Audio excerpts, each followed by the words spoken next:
Good evening. Good evening. Can I know your name and country?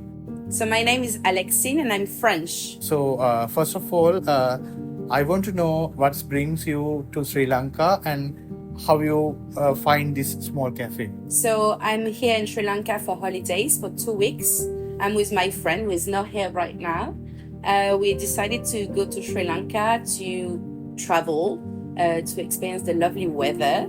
And we rented a tuk-tuk for 2 weeks. So that was also a very fun way to actually discover a new country. And I'm here right now because I had a cooking class today, so I wasn't too hungry. And I hadn't had any ice cream yet in Sri Lanka. So that's why I thought, okay, let's have coconut ice cream for dinner. Why not? How you feel about Sri Lankan food? So honestly, when you read about Sri Lankan foods, it's super spicy. I didn't find it that spicy. I don't know if it's because my expectations were it's gonna be so very spicy, or if it's because local people, they just make it mild because they can see I'm not from here. So that's the first thing. And then, well, I love rice and curry. It's really nice. I find it very diverse. I love the fact that whenever you go to the market, you have so many different vegetables, including some I have never seen before. So it's very exciting to get to try new things and just like discover new vegetables you've never seen before. I really like it. If you think if Sri Lanka can improve, what are the things that we need to change or build ourselves, or like advice for the Sri Lankans? Well, overall, it's hard to say. Maybe this morning I had breakfast on the beach in Unawatuna. Plastic is something like people spend a lot of time in front of their restaurants, cleaning the sands, making it look nice and cute. But then if you go 3 meters away, you can see like plastic and stuff, and you're like, why don't you just like also kind of give to the local community and not think about your own restaurant, but just a little bit further and just, take care of plastic from the beach. But it's not that much. I mean, if I compare with other countries, I've seen much worse. But that's one thing I can think of. But then people are just so very friendly. I feel very safe. Driving can be a bit hectic. So maybe if people could just like, the buses going a bit slower, that would And without honking. Sometimes it can be a bit like, sometimes I'm like, hey, stop it. I'm stressed now. But yeah. Okay.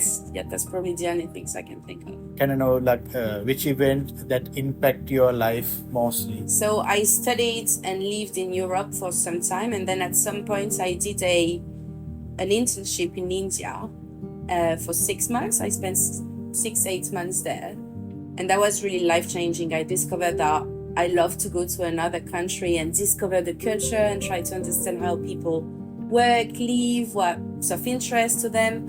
And that gave me the traveling bug, I think it's called like this, where now I can't stop. I need to actually go and explore new places and try to get to meet new people. And I found it fascinating. So last year I did a world tour for 1 year. I quit my job and spent 1 year traveling. I spent 6 months in South America, 6 months in Asia.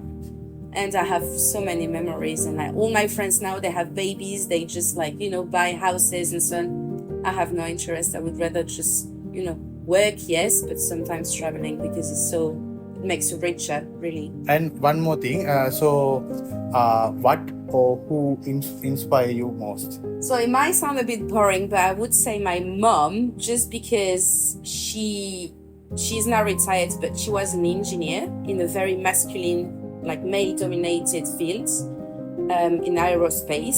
So, and she made a very good career, and she worked very hard.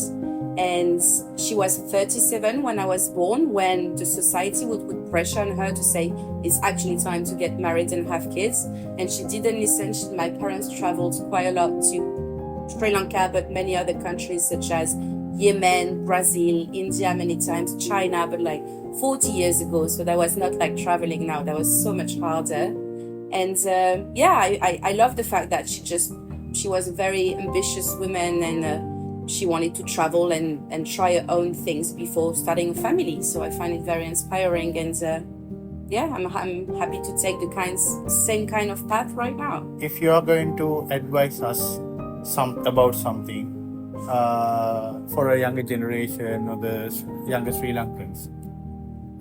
Tell some few words for them to be inspired or to manage their life as a improve their lifestyle. So what it should be. Well, don't listen too much to people saying don't do this, don't do that. Like, if I had listened to people, I would have never been traveling alone for 6 months. I would have never moved to India at some point. There's so many things I wouldn't have done. So don't listen too much to what people say they know, like, for you. So take your own decision and get to meet new people. Be always open-minded and curious and go and ask questions. I'm surprised, like in Sri Lanka, I guess not so many young people would come and talk and ask questions. You know, sometimes they're a bit shy.